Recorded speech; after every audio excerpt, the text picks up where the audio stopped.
Microsoft issues emergency update for PrintNightmare security flaw. Update your PC now. Microsoft has released security updates for Windows users to patch a security flaw impacting the Windows Print Spooler service.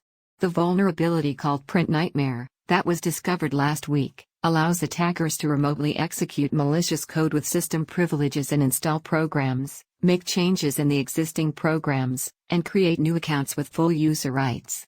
Microsoft has brought the emergency patch for all major Windows versions, starting from Windows 7 to Windows 10. Windows Server users have also been provided with specific security updates to fix the critical flaw.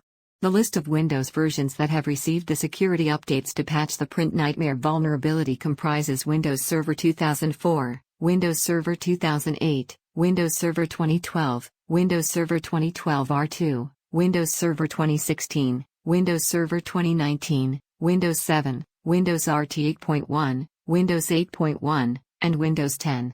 Microsoft said that the updates contain protections for the issue that has been recorded as CVE 2021-34527. Since the Windows Print Spooler service exists on all Windows versions, the vulnerability has impacted all Windows machines. However, the security updates list is currently limited to a few versions initially.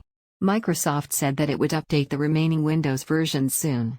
Meanwhile, users on a Windows machine that has yet to receive the security fix are recommended to manually disable the Print Spooler service or disable inbound remote printing.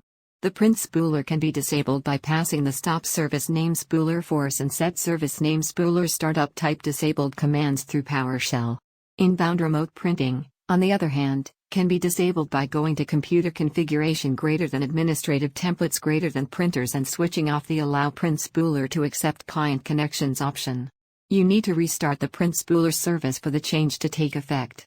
The PrintNightmare flaw was reported by researchers at Chinese cybersecurity firm Sangfor Technologies last week. It is known as a remote code execution vulnerability that could be exploited to run arbitrary malicious code with system privileges. The flaw exists when the Windows Print Spooler service improperly performs privileged file operations, Microsoft explained.